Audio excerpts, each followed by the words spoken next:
Bonjour à tous, c'est le Journal de l'Afrique. Soyez les bienvenus à la une de cette édition. Bientôt la fin du franc CFA. Le désengagement français a été acté par une loi adoptée en Conseil des ministres à Paris. Beaucoup d'opposants au franc CFA dénonçaient une forme de colonialisme. Une nouvelle monnaie, l'éco, devrait être adoptée par les pays d'Afrique de l'Ouest. Difficile de se procurer certains traitements en pleine pandémie de coronavirus. De nombreux malades du sida sont inquiets. L'accès aux soins et aux médicaments s'avère de plus en plus compliqué. Reportage au Kenya dans ce journal. Et puis nous irons à la rencontre de travailleuses éthiopiennes employées au Liban. La crise sanitaire a aggravé un peu plus encore la crise financière et économique dans le pays. Conséquence, certaines femmes se retrouvent à la rue sans salaire ni papier, chassées par les familles qui les employaient. Mais d'abord, c'est un nouveau pas de franchi vers l'abandon du franc CFA. La France renonce depuis hier au dépôt de la moitié des réserves de change de la BCEAO sur un compte à Paris. Une des étapes prévues par l'accord du 21 décembre dernier. Emmanuel Macron et Alassane Ouattara avaient alors annoncé la fin du franc CFA et la naissance de l'éco. On en parle avec notre spécialiste économie Myriam Mascarello. Myriam, est-ce la fin réelle du franc CFA ? Pas encore, Mounia, pas encore, parce qu'il faut savoir que le franc CFA, d'abord, il est partagé par 15 pays en réalité dans la zone africaine, 3 zones monétaires différentes, et que l'éco va naître dans une de ces 3 zones, celle qui concerne les pays d'Afrique de l'Ouest. Alors, quelle est-elle cette réforme exactement? D'abord, vous l'avez dit, un changement de nom, hein. Le franc CFA, il est né en 1945. Au départ, c'était le franc des colonies françaises d'Afrique, puis en 1960, il devient le franc des communautés financières africaines. Néanmoins, il y a un passé colonial qui donc disparaît avec cette nouvelle appellation, l'éco. D'autre part, les réserves de change qui pour moitié étaient sur un compte au ministère des Finances à Paris, à Bercy, et pour moitié dans les coffres de la Banque centrale ouest-africaine retournent donc à Dakar au Sénégal dans la Banque centrale. La France qui siégeait dans les instances de décision de cette banque n'y siégera plus, donc elle n'est plus co-gestionnaire de la monnaie. En revanche, elle en reste la garante, puisque comme avec le franc CFA, l'éco a une parité fixe avec l'euro. 1 euro, ça vaut toujours 655 francs CFA et 655 éco. Alors Myriam, est-ce que ce passage à l'éco va changer les choses dans la vie de tous les jours?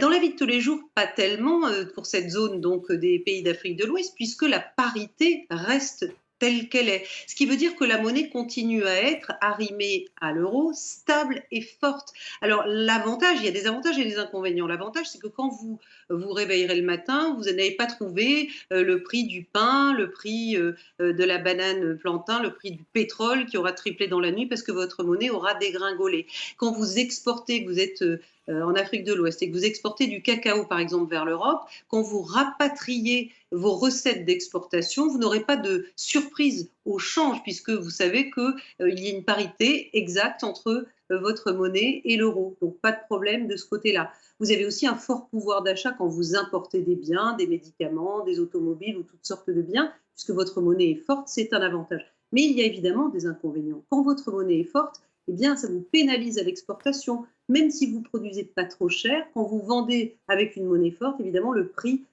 final de votre produit s'élève. Quand vous avez des facilités comme ça à importer, comme on vient de le dire, vous n'avez pas forcément tendance à produire sur place, à transformer sur place et donc à bâtir un vrai appareil de production, un vrai outil industriel. Vous restez trop dépendant d'économies de rente comme des matières premières. C'est un peu ce qui se passe actuellement et depuis bien des années en Afrique de l'Ouest. Donc l'éco, c'est quand même une porte qui s'ouvre vers l'avenir. D'ailleurs, à terme, c'est une monnaie qui devrait être partagée non plus par 8 pays, mais par 15 pays d'Afrique de l'Ouest francophone et anglophone. C'est une monnaie qui ne devrait plus être arrimée à l'euro seulement, mais à tout un ensemble de paniers de monnaies et qui ne devrait plus être arrimée de façon fixe, mais de façon variable, ce qui permettrait de s'adapter véritablement à la conjoncture locale, hein, de rendre plus ou moins fort la monnaie en fonction des besoins de l'économie. Simplement, les discussions, elles durent depuis 1987, depuis 30 ans entre les pays de la CEDEAO, donc ces pays d'Afrique de l'Ouest, parce qu'il y a beaucoup de difficultés à harmoniser des économies qui ne se ressemblent pas. Le Nigeria, producteur de pétrole énorme, ou par exemple le Burkina Faso, tout petit pays, ça n'est pas simple. Merci beaucoup Myriam Mascarello pour vos explications.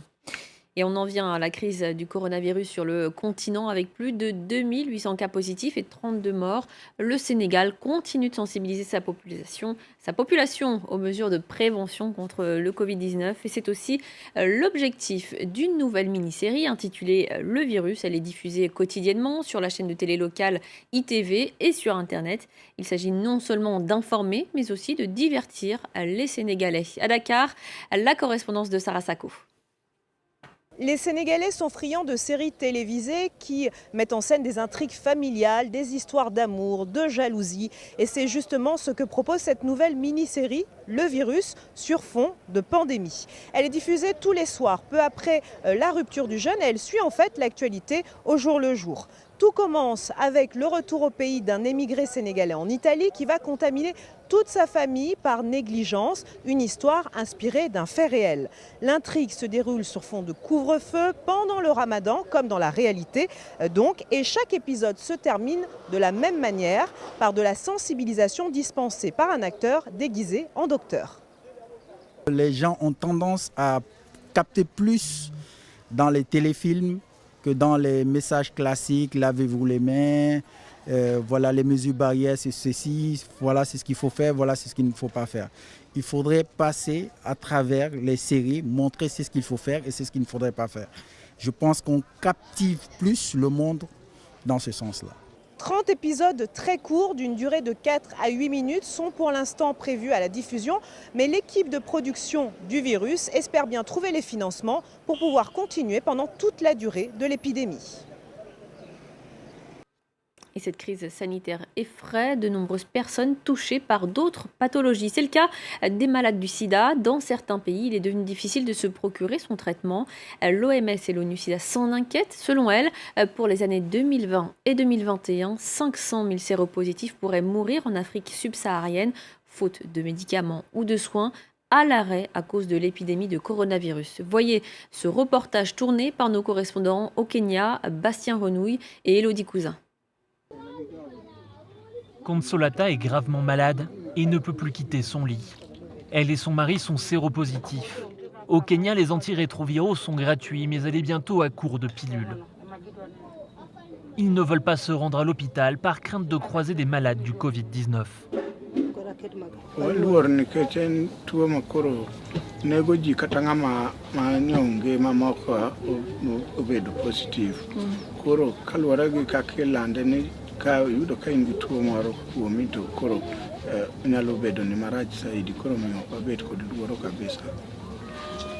L'Organisation mondiale de la santé et l'ONU-SIDA craignent que de plus en plus de personnes en Afrique subsaharienne évitent les hôpitaux ou n'aient plus accès à leurs médicaments.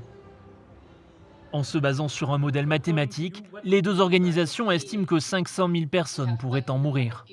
If people disrupt accessing treatment services, let's say for 3 months or maybe 6 months, it's a model. It's not a perfect kind of figure, but it can clearly show you the trend as to how it can aggravate the health situation of people living with HIV. Le Kenya a dû s'adapter. Cette clinique n'accueille quasiment plus de patients. Pour éviter de se croiser, ils viennent au compte-gouttes sur rendez-vous. Les consultations des assistantes sociales se font désormais par téléphone. Elles doivent désormais rassurer les malades au quotidien. The medicine doesn't come from Kenya. The medicine is secured from other places in the world. And right now logistics are so hard everywhere in the world. So people are scared of might the ARVs run out. L'ONU craint en effet qu'une pénurie touche le continent si la pandémie devait durer. Le Kenya pour l'instant n'est pas affecté. Pour éviter qu'il se déplace trop souvent, les malades peuvent même désormais obtenir jusqu'à 6 mois de traitement.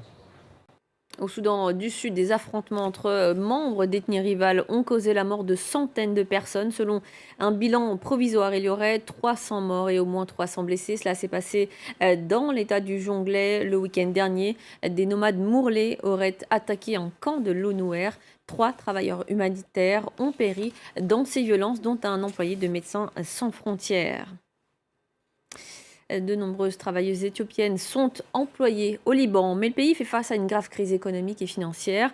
Et avec l'inflation, certaines familles ne sont plus en mesure de verser un salaire à leurs employés de maison. Certaines se retrouvent même à la rue, sans contact ni ressources. Laurent Berstecher. Devant le consulat éthiopien à Hazmiye, en banlieue de Beyrouth, des dizaines de femmes font la queue depuis plusieurs heures. Sophia, qui travaillait comme femme de ménage dans une famille libanaise, a été mise à la porte par son employeur. Elle se trouve aujourd'hui à la rue et sans ressources.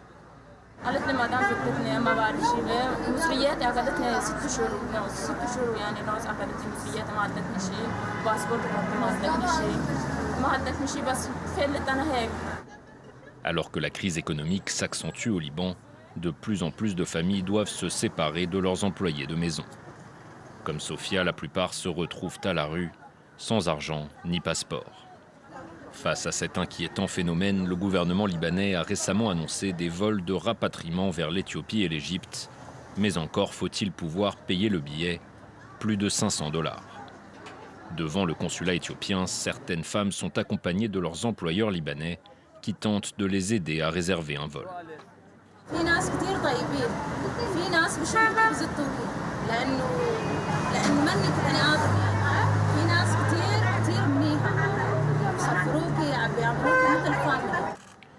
Il y a environ 250 000 travailleurs immigrés au Liban, la plupart venant d'Éthiopie, du Sri Lanka et des Philippines. Selon le système de parrainage libanais connu sous le nom de Kafala, ce sont les agences de recrutement qui gardent leur passeport. Souvent isolées, maltraitées, voire battues, elles sont nombreuses à travailler dans des conditions proches de l'esclavage. Et c'est la fin du Journal de l'Afrique. Merci de votre fidélité. Restez avec nous tout de suite, une nouvelle édition.